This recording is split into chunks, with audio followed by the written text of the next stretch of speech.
What's going on, guys? It's Red, and today I have a unique profile for you guys. It's been one that I've been testing for ever since shortly after, about maybe a week after Phantom Rage dropped. This is PkFire with Virtual World, actually. It's a pretty fun deck to play. It's got a good competitive ceiling. It's just, I'm currently still trying to work out ratio of everything to get it to work smoothly. It still has those brick hands every once in a while, but it's still somewhat manageable to play through sometimes. But enough of the chit chat, and let's get into this. So starting off with the Phantom Knights engine for our monsters, we play 2 Torn Scales. Torn Scales is the newest release from Phantom Rage. Being able to discard any card from your hand to send any Phantom Knights card, so it can be like your spell, trap, monster, whatever, from your deck to the graveyard. And then if this card is in your graveyard, while you banish a Phantom Knights card for the effect, and a new chain, he would activate Engrave to summon himself out. And then he would banish when leave the field, but if you use him for a XZ summon, you actually get to keep him in graveyard and screw around with him some more. Continuing on for the PK engine, we play 3 Silent Boots. Silent Boots at 3 is definitely mandatory, just because of the fact of it being that if you have a Phantom Knights monster on the board, you just get to special summon him from your hand for free, so that's instantly a free body on your side. That's level 3. This BAs really love level 3s, and Virtual World, some of their combo lines actually do enjoy level 3s. That's why I see this deck being a really enjoyable one to play. And then you can actually banish Silent Boots from your graveyard and search out any of your Phantom Knight spell or traps. So it can be like your rank ups, your fog blades, or whatever. Play 2 Ancient Cloak. So Ancient Cloak, you can banish him from the graveyard and add any Phantom Knights card from your deck to your hand. So you can search out Silent Boots, Torn Scales, Fog Blades if you want to. I mean, your options are pretty much whatever you choose your ratio to be. For the 1-ofs, I play 1 Sting Greaves and 1 Ragged Gloves. Ragged Gloves is more of a Foolish Burial for the Phantom Knights, except it's going to be for any of your Phantom Knights cards, so you can send like your wings or your sword. And then with Sting Greaves, while he's in your hand, if you were to special summon a Phantom Knights monster to your field, he automatically special summons himself out, and his effect to be a level 4 is optional. But while he's in the graveyard, you can banish him and then special summon a Phantom Knights monster from your hand. This is also optional on if you want to make it a level 4 or not after the effect of that banishment resolves. Getting into the BA line, guys, we have 3 Tour Guide. So whenever you, if you don't open up with Torn Scales as your combo, you want to see Tour Guide.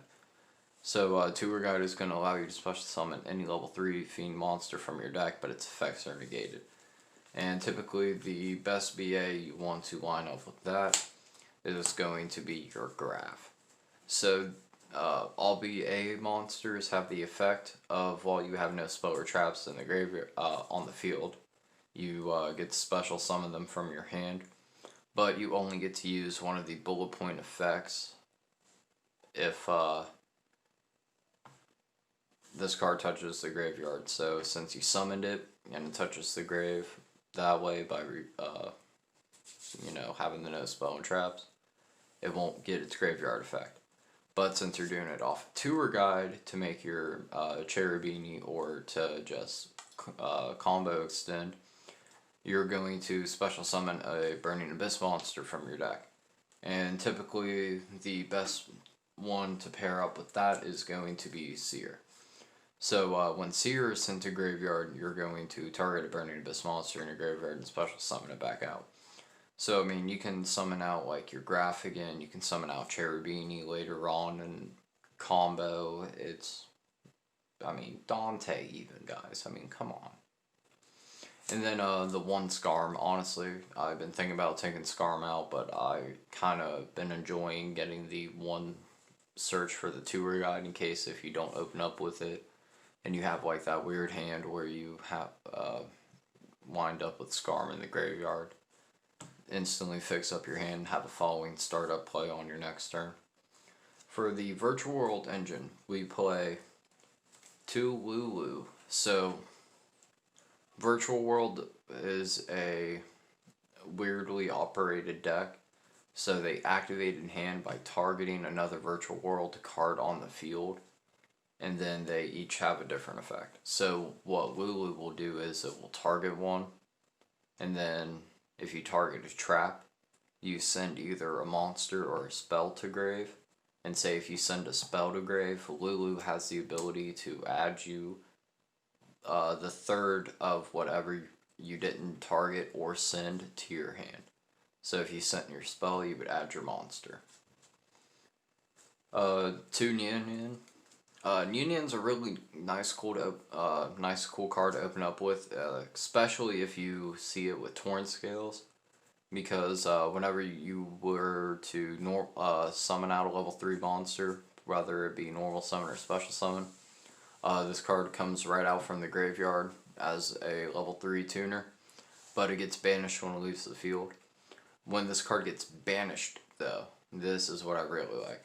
So upon this card, like leaving field, being banished, all that, you just pick any random like banished card that you have. Like it doesn't have to necessarily be random, but say like, I don't know, somebody banished your Head of Exodia. Oh no, this card gets banished. Guess what? You get your head back to your hand and hope to God you draw into the next piece.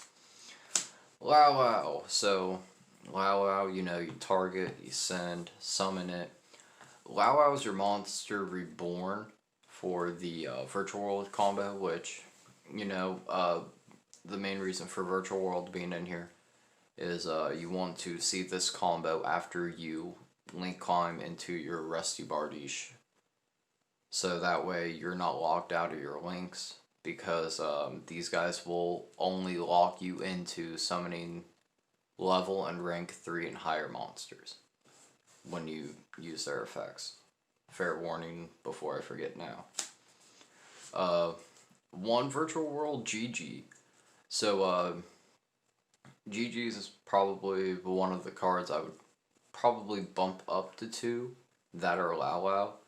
So whenever you summon GG using his effect on end turn, doesn't matter if he's on field, graveyard, banished, or I don't even know if it would work if he got shuffled back. But, you know, on the end phase, since you special summon him by his effect, you get to target a Virtual World card in your graveyard. No, Virtual World monster, I lied. And add it to your hand. For the spell lineup, we actually play 3 Virtual World City Kualun. We want to be able to activate our Virtual World Gate, Spell, and Trap, so that way we can get our monsters going off with our free summons by targeting them and just going that way. Card I'm really iffy on running at 3, but running it at 2 wasn't that bad, so I may go back to that route and find something else to play to help the deck out a little bit more. But Quinlong, so you can banish a Virtual World card from your graveyard, target any card on the field, and negate its effects. So guess what, you already got this card out and your opponent's playing some like, let's say Monarchs, and they got Domain made. Guess what, you play this, banish this, target Domain, you're free to touch your extra deck, guys. And then it's also got a graveyard effect. You can banish it, grab any Virtual World monster, and then discard a card. So, pretty unique combo starter and or extender. Again, I mean, just depends how you look at it. one of the Phantom Knight rank up magic launch, so as long as you control no Dark XZ monster with no material on it, you get to rank it up one level high, one rank higher than what it is. Equip this onto the monster as an XZ material, and use the targeted XZ monster as material as well. Pretty cool. And then the Phantom Knights rank up Magic Force. So this card's pretty unique with the deck. So you can make Alti Falcon in this deck using this card by targeting a Dark XZ monster you control and banishing so many dark monsters. So let's say like we target, I don't know, Dark Requiem with this rank up card, right?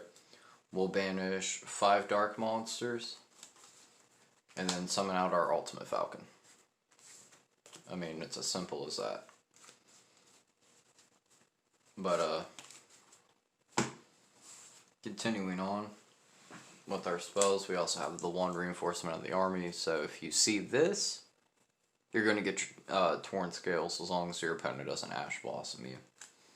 For our traps, we play the mandatory 3 Fogblade. Upon Fogblade's activation, you target an effect monster on the field, negate its effects, it cannot attack or declare an attack afterwards. Also, the monster's effects cannot be activated. If this card is in your graveyard, you can banish it and special summon any Phantom Knight, target and special summon any Phantom Knight's monster from your graveyard. This is why I love mixing the virtual world with this and all this other stuff. Because, I mean, like, if you open up with, like, a Torn Scales, a Qualoon with a Quinlong, and, like, a Phantom Knight spell or trap, then, I mean, hey, guys, that's more power to you. Go off and combo. 1 Phantom Knight sword and then 1 Phantom Knight swing. We're not too concerned about their first part of their effects because that's not what we use them for. The main thing is same thing as the Fogblade to banish them from your grave and target special summon a Phantom Knight's monster from your graveyard. And then for combo purposes in Virtual World, we play 2 Virtual World to get Chuchi. So Chuchi, you can target 1 face-up card on the field as cost, and then you shuffle 2 of your banished Virtual World cards with different names from each other into your deck, and then destroy that target. During your main phase, you can banish this card from your graveyard, target a Virtual World monster you control, and then you can either increase or decrease its level or rank by 3 until the end of the turn. Okay, pretty unique. We get our level manipulation, and we also get a spot clearer. Okay. So that's it for the main deck, guys. Let's go ahead and get into the extra deck and see how much you guys are going to hate me in the comments. Okay, so we got 1 Cherubini. So with Cherubini, you know, you got level 3s out of the wazoo in this deck, so pretty easy to make it. You would activate Cherubini by sending 1 and then targeting any card on the field as cost. Well, any monster, my bad, so that way it gets the attack gain. But yeah, pretty good setup for combo play, pretty much. The Rusty Bardiche, Rusty is the last card you want to link summon. It's also the only other link I play in this deck besides the Cherubini. Being able to send a Phantom Knight's card from your deck to the graveyard to set on your side of the field a Phantom Knight spell or trap is pretty powerful, considering you don't have to waste that Silent Boots search to get your Fogblade right off the bat. You can set on Silent Boots and use him for more along the line of the Breaksword combo before you would banish it and get your Fogblade. With that being said, Breaksword. So it takes 2 level 3s to make them. That's pretty much almost most of my XZs I play. It's 2 level 3s to make it. But you can detach material, target 1 card you control, 1 card your opponent controls, blow them up. In the event that you would happen to decide to target your Breaksword for destruction, or if you go first and use your Bardiche to pop your Breaksword, you can target 2 Phantom Knight monsters from your graveyard, special summon them as level 4s, and then you got XE summoned right afterwards. We got the one Leviair, the Sea Dragon. It's pretty much there just as a combo extender because, I mean, you're banishing off stuff a lot. Not just, like, Phantom Knights searching out through the deck, but also to, like, increase your board size, getting the bigger body, and trying to keep advantage over your opponent. The one Dante Traveler of the Burning Abyss. Dante's there because you want your stuff in graveyard. Again, you just want to keep banishing, you want to keep touching your deck, you just want to keep finding those pieces and keep going. The one Dark Rebellion Xyz Dragon, pretty standardized idea for combo with Breaksword to just make Dark Requiem quicker so that way I can have a monster negation against my opponent. I mean, sure. One Raiders Knight. Now, the reason why I play Dark Rebellion and Raiders Knight is, again, Dark Rebellion's there for the monster negation purposes, but the Raiders Knight is mainly there for the quick OTK purposes with the Arc Rebellion Xyz Dragon. Being able to detach one and then special summon either a Phantom Knights Raid Raptor or Xyz Dragon XZ monster for my extra deck. Then, of course, as I discussed, we got the Dark Requiem XZ that has the monster negation, but he also has the unique effect to detach target monster my opponent controls, make its attack 0, and then he gains that attack. The Arc Rebellion. Arc Rebellion's, again, my favorite card in my extra deck. I don't even know if I said that or not, but I just did, so here we go. So with this dude, you're able to detach a material, and he gains attack of all face-up monsters on the field, including on your opponent's side. He's only one of your monsters that can attack after you activate this effect. And upon the resolution, if it has a Dark XE material, which is going to be your Raiders Knight, you pretty much shut off all monster effects your opponent has face up on the field. Which, pretty nice, you know, Omni, like, straight, I mean, not an Omni, but an end of the turn flat out negation for all your opponent's monsters, and he becomes a massive beat stick. Gotta love it. One Beatrice, just because, again, the deck can be kind of weird operating, so I feel like Beatrice kind of helps put the deck into more of a stabilized motion, being able to just send any card from your deck to the graveyard. So, I mean, you can get your Virtual World starter with the Quinlong, you can get your Extender, you can get, like, you know, pretty much almost anything. Calamities, because we're playing Virtual World, we're playing level 9 Synchros, we might as well just play Calamities with an Alt-C Falcon. I mean, come on, guys. Speaking of Alt-C Falcon, there he is. I mean, you got the two biggest, like, bosses in the deck. I mean, if you face them both and get around them, then, I mean, best of luck to you, because I guarantee you that whoever's playing this isn't going to make a comeback. One Vermilion Tech to just, you know, banish a tuner and spot clearage. Cloud Castle to summon back the Vermilion mech, or the Shinshin later on in combo if I use him for the synchro of Cloud Castle so I can make Calamities. So anyway, guys, that's my Virtual World PkFire build. Again, it's pretty weird, I know, but I hope you guys enjoyed this one the most out of any other profile I've done. Leave a comment down below what you guys think. As usual, hit the like button, subscribe, notification bell for more, and we'll catch you in the next one, guys. That shit sharp, for the light you give, trucking up all night, you, for the light you give. Like and subscribe to Metagame.